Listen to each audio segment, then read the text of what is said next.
Hello everyone, I am Mohammad Mamadov, a research fellow at the Topchubashov Center. Today we continue our Toptalk video series on geopolitical developments in the wider Eurasian region, and in this episode we will discuss Georgia's foreign policy in the context of the ongoing war in Ukraine.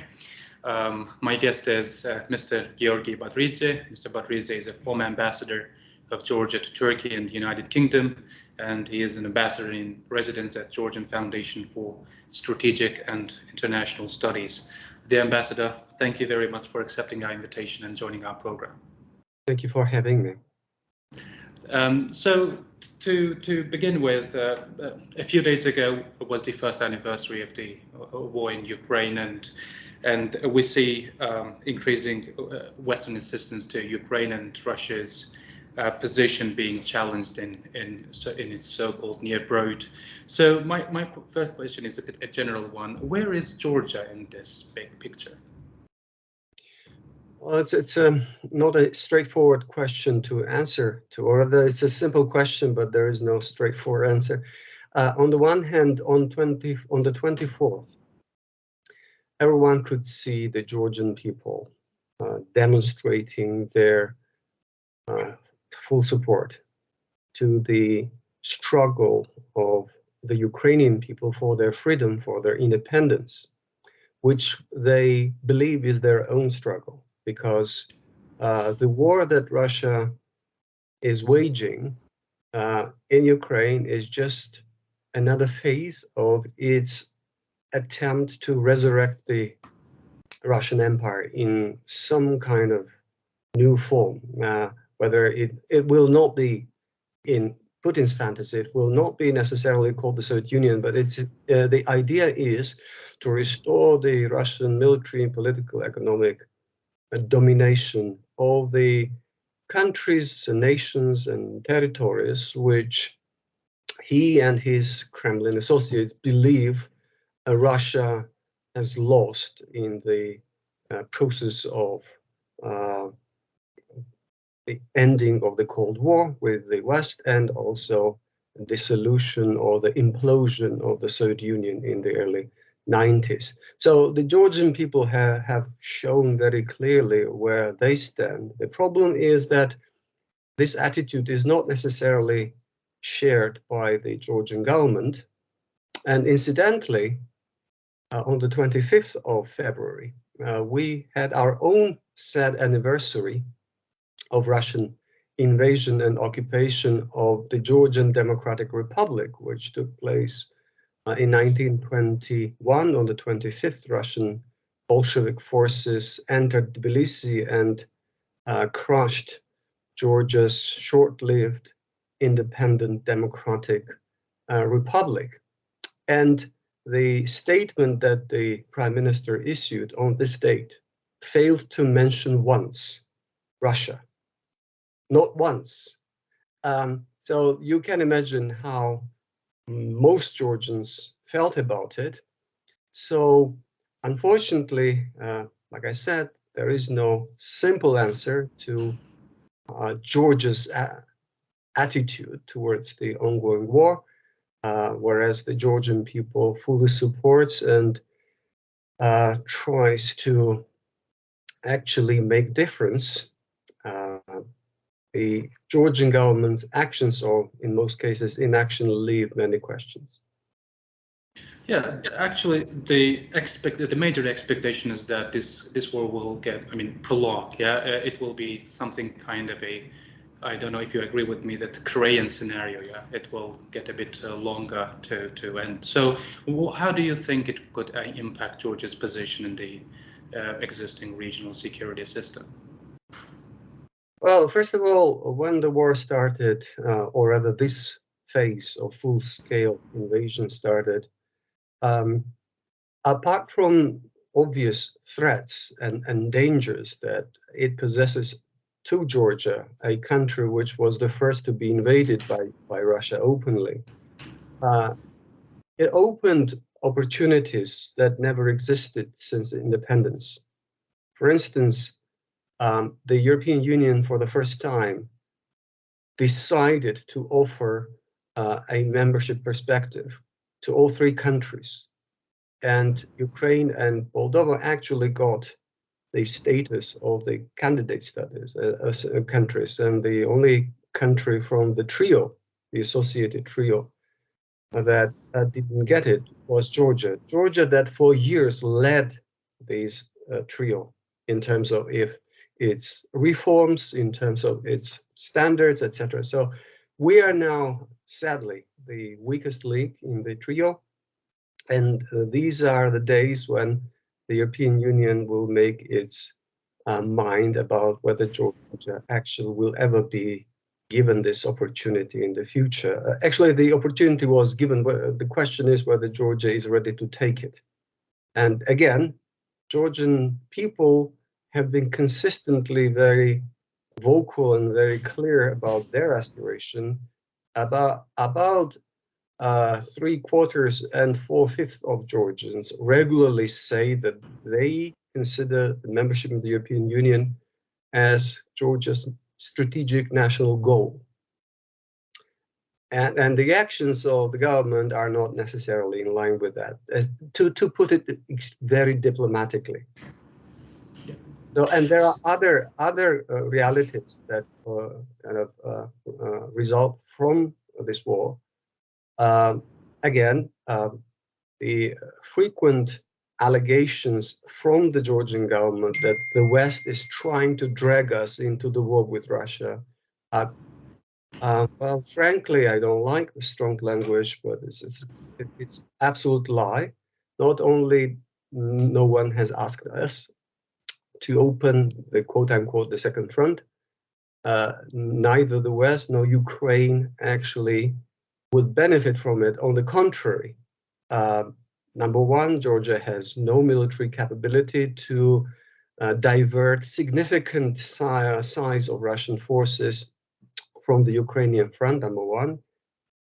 Even if we had, which we don't, the ammunition, the supplies of armor, anti-air, and many other things, everything that Georgia would require to conduct military operations, all these supplies would have to come at the expense of Ukraine, which has proved that it utilizes Western supplies in the best possible way. And the only problem that Ukraine today has is that these supplies do not arrive in sufficient number and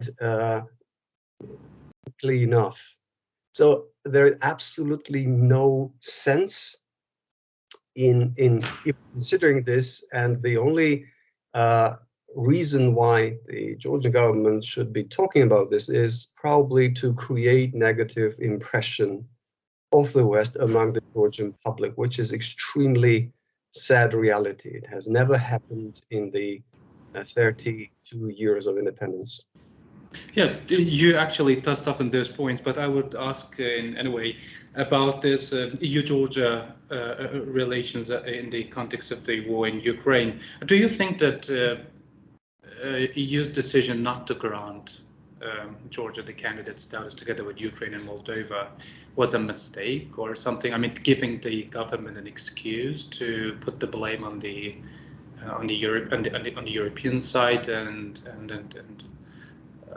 possibly. I mean, on the one hand, the European Union is not a geopolitical organization. It's based on very specific criteria. But they declare they are so, yeah. Yes, and ignoring a candidate country's failure to meet certain key principles is not in the nature of the European Union. NATO has made once or twice maybe some exceptions based on geopolitical interests. The European Union hasn't really. And the only step that they have taken that actually reflects on the geopolitical realities is offering the candidate status, or rather the perspective of membership, to the countries which do not fully comply. But among these countries, Georgia unfortunately stood out in a way that the European Union decided to make a point and ask Georgia to make amends and to correct things. And increasingly, it looks like the Georgian government actually makes deliberate steps to make sure that the European Union does not offer us the status. And I agree, this is a very good question. Maybe it would be more wiser to actually grant Georgia the candidate status, because it's, after all, it's not membership. Exactly. Quite a few countries have had the status without much progress. So I do not have a kind of definite answer to this question, but what I'm saying is that it reflected the differences between the approaches of the Kiev and Chisinau governments and the government in Tbilisi. And it looks like, for instance, with the introduction of the new draft law on foreign agents, I mean, this government is trying not to get the status. Yeah, Mr. Borrell also said that it's against this 12, what was it called? I mean, from Georgia, yeah, principles, point 7 and 10, yeah, media and civil society. And yeah, I would also like to ask you about these frictions about Georgia and Ukraine, because as you said, these two countries are, together with Moldova, formed the associated trio, and they were on the path to EU membership. And in 2021, they were very active, and they created such kind of platforms to act in coordination and coordinate their moves. So what do you think are the domestic or external drivers behind the frictions in Georgia, Ukraine? Well, this is the case when domestic and external drivers are actually in convergence. My impression is that the main interest of the government in Georgia, Ivanishvili government, is to keep this so-called policy of non-irritation intact, which in turn is hoped to provide a greater stability of the government, of the ability of Ivanishvili to keep its control over, well, informal control actually, over the branches of power in Georgia. So, because if you ask the same question to the government, they would tell you a whole list of things they are unhappy about in Ukraine's kind of attitudes towards their government. There will be lots of grievances, etc. The problem is that Georgian government, or Georgian Dream government, decided to somehow distance itself from Ukraine early on, from the early 2014, before all these grievances actually started taking shape. For instance, when they will tell you that the Kiev governments have been harboring, quote unquote, their political rivals and enemies and fugitives and this and that. The problem is that this process of distancing started before Saakashvili or his associates ever arrived in Kiev. I had written a paper in early 2014 in which I warned the Georgian government that their attempts to please Russia by kind of decoupling from Ukraine would not necessarily result in any benefits for Georgian national interest. It was called the illusion of pragmatism. And unfortunately, this many-year-long process actually delivered exactly nothing to the Georgian national interest, unfortunately. Whereas we are now clearly seen as a country that deliberately stepped back from the European Western solidarity, and also stepped back from being associated with the Western response to Russia. For instance, the sanctions that the West has imposed on Russia do not mention Russian occupation of Georgian territories once. So it only takes for the West and Russia to agree on the issue of Ukraine, and it will not in any way help any progress on the ground, either in Abkhazia or South Ossetia. And this is totally the outcome of the policy of the Georgian Dream, unfortunately. Yeah, I was also trying to ask you about the ways the Ukraine war in Ukraine affected Georgia's relations with the separatist entities in Abkhazia and South Ossetia, because we see that after the war started on February 24, there were significant developments in Transnistria. Even a few days ago, Russia was accusing Ukraine that they are preparing to attack, or we see developments in Nagorno-Karabakh, where Azerbaijan putting quite a pressure on Armenia and Russia. So how is it in Abkhazia and South Ossetia? It will be interesting to listen. In no way whatsoever. I would say very plainly and very simply. To start with, there were very little, if any, relations, any attempts to build bridges with the separatist entities to re-enter negotiations or to do anything. I mean, neither directly nor with the participation of our international partners. Georgian Dream government has given up the policy of engagement that the previous government had introduced, which had been trying to reach out to the residents of the occupied territories. Some of the programs introduced then still worked for a while at least. For instance, when Georgian healthcare was offered for free of charge to the residents of occupied territories, etc. Nothing of this sort has been discussed lately. I'm not aware of any contacts, any attempts to either negotiate or pressure, no relations whatsoever. So there were very little ties before the war. There's nothing that is taking place now. So yeah, I think, if I'm not mistaken, there was a meeting being planned for late February in the context of this Geneva international discussions, and it was postponed from late February to early April, I think. That was one of my points. I mean, nothing is happening even at the formats which existed for many, many years. Yeah. So my last question is about possible Armenia-Azerbaijan peace agreement, and how do you think would the signing of this peace agreement affect Georgia's position in this, let's say again, this regional security system? I mean, what kind of advantages or disadvantages it would be for Georgia?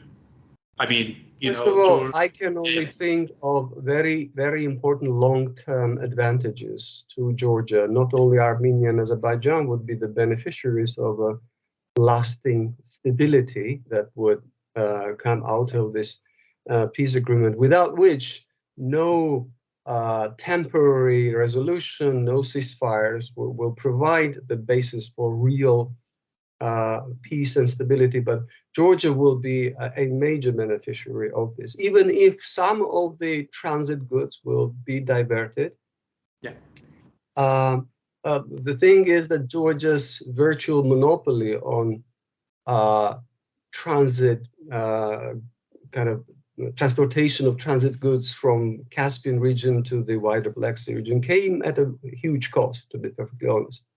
Cost that Western investors did not consider Georgia as a safe and attractive destination outside of those projects which actually involved Georgia in terms of transit of energy or goods. So I think the long-term Georgian national interest would only benefit from the stability acquired for the entire region, even if, like I said, some of the transit would be diverted. And by the way, I do not see the rationale behind, for instance, uprooting the existing pipelines and taking them somewhere else. I do not agree with anyone who suggests that Georgia's position as a key player in the region would be undermined. I believe that if we take this opportunity wisely, Georgia will benefit together with Azerbaijan and Armenia. The Ambassador, thank you very much for a very insightful discussion. Thank you.